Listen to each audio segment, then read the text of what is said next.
বন্ধুরা, আজকে আমি আপনাদেরকে একটা মজার বস্তু দেখাইমু। মজার বস্তু মানে দেখেন, জীবনে হয়তো আপনারা অনেক দেখছেন মোবাইলে বা সিনেমায়, কিন্তু হয়তো আপনারা সবাই চড়েন নাই। তো আজকে আমি চড়বো, কিছু এক্সপিরিয়েন্স নিবো আর আপনাদের সাথে শেয়ার করবো। আর সেটা হলো রূপওয়ে। এ দেখেন আমার পিছনে রূপওয়ে আছে। ওই দেখেন, এদিকে আসেন।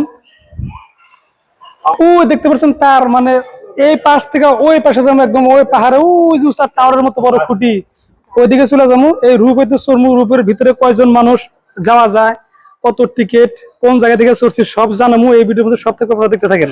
রূপ অর্থাৎ রশির উপর দিয়া কি প্রসেসে এই জিনিসটা চলাচল করে সেটা খুব ভালো করে আপনাদেরকে দেখাই দেবো। আমি উপভোগ করবো, আপনারা উপভোগ করেন। আমি ভাবছি যে 2-3 জন মানুষ মানে চলা যায়, কিন্তু আসলে তো 2-3 জন না, অনেক কজন মানুষ আপনারা দেখতে পাইতেছেন।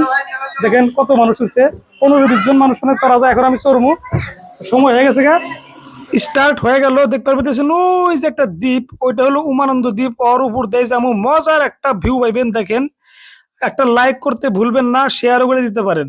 তো আমার সাথে আছে আমার ভাই, মামাতো ভাই, তার সাথে বন্ধু। তো ভাই গুয়াহাটিতে থাকে, হাফিজুর ভাই।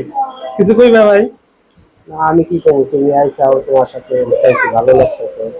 ভাই আমাকে সময় দিছে, তো ঘুরতেছি গুয়াহাটিতে। ভিডিও আরো আপনারা পাইবেন, দুই সাইডে আপনারা দেখতে থাকেন। তো আজকে রূপ এর মানে মজা নেন। আর রূপ এতে চড়ছি যে আপনারা কিভাবে চড়বেন সেগুলো আমি অল্প করে বলতেছি। দেখেন একটা খুঁটি পার হয়ে যাবো।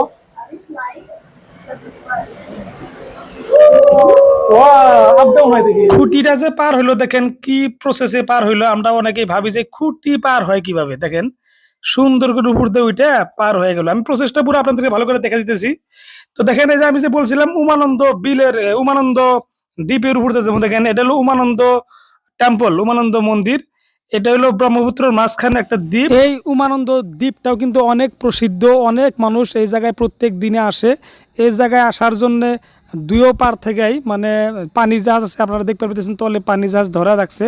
তো এখন আমি রোপ ওয়েতে কিভাবে আসবেন না সেটা বলতেছি। গুয়াহাটির পানবাড়ি সাইড নেহরু পার্কের সামনে একটা স্টেশন, যেহেতু দুই মাথায় দুইটা স্টেশন, আর একটা হলো উত্তর গুয়াহাটিতে। তো আর এই যে এই বিষয়ে কি পুরা প্রসেসটা আমি দেখাইমো, আর টিকিটের মূল্য কত সেটা আমি আপনাদেরকে পুরো দেখাইমো। অল্প পরে দেখতে পারবেন পুরো প্রসেসটা কিভাবে টানতাছে। তার আগে রূপওয়ের কেবিনের ভিতরে থাকা মানে আমার সাথে থাকা মানুষের থেকে কিছু ছোট্ট একটা ফিডব্যাক নেই, আপনারা শোনেন। কেমন লেগেছে তোমার এই রূপওয়েতে চড়ে? ভালো। ভালো লেগেছে। তোমাদের বাড়ি কোথায়? হাওড়ায়। হাওড়ায়? পশ্চিমবঙ্গ থেকে এসেছো? তোমার বাবা কোনটা এখানে আছে? হ্যাঁ, ওই যে বাবা। কোনটা কোনটা? ওইটা। ওই যে ওইটা না? দেখা দাও দেখা দাও।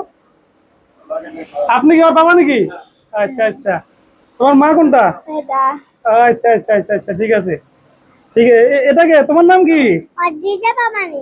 আচ্ছা আচ্ছা আচ্ছা আচ্ছা, ঠিক আছে। সত্যি অনেক ভালো লাগছে। তো দিদি, আপনি কোথা থেকে এসেছেন? শিলচর। শিলচর। বাংলা ভাষা বলতে পারেন? পারি। এদিকে অল্প ঘোরেন। শিলচর বাড়ি আপনার? কেমন লেগেছে? খুব ভালো লেগেছে। ভালো লেগেছে। আপনার কেমন লেগেছে? অনেক ভালো অনেক। এখন এইটা চলার প্রসেস সম্বন্ধে কিছু জানেন ভালো করে। আচ্ছা, আপনি তো এই রূপের ভিতরেই কাজ করেন তাই না, ডিউটি করেন? এই যে চলে যেতেছে, তো মাথায় ধরতেছে না, কিভাবে যেতেছে? ওটা মাঝের দুইটা রোপের উপরে দিয়া যাইতাছে, মাঝখানেটাই টাইনা নিতাছে। দুই সাইডে দুইটা রাস্তা, তারপর সেল, রেলগাড়ির যে সেল থাকে, হ্যাঁ, আর ইঞ্জিন হলো মাঝের রশিটা অনেক ফিক্স করা আছে। মাঝের রশিটা টানতাছে ওই দিক থেকে না? মাঝেরটাই কেবিনে ফিক্স করা আছে। এটারে কেবিন কার কয়, তো কেবল কারও কয়। আর রোপটারে মোটরে ঘুরাইতাছে। এইটা হলো গুয়াহাটির সাইডের টার্মিনাল বা স্টেশন, আর এইটা হলো উত্তর গুয়াহাটি বা অপর পাশের স্টেশন। দূরত্ব প্রায় 2 কিলোমিটার, 1822 মিটার। দেখেন মাঝের তারটা এরকম করে টানা হয়। এই রোপ এ 2020 সালের 24 আগস্টে আরম্ভ করা হয়েছে। ভালো লাগছে না? এক্সিলেন্ট। তার মানে মনে হয় যে আমরা একটা ফ্লাইট দিয়ে আইতাছি, এইরকম একটা অনুভব হইলো। এই রোপের ভ্রমণ সকাল 8:30টায় শুরু করা হয় আর বিকাল 4:30টায় বন্ধ করা হয়। টিকিটের মূল্য এক পারের জন্য 100 টাকা, 2 পারের জন্য, তার মানে ঘুরে যদি আসেন তাহলে 200 টাকা।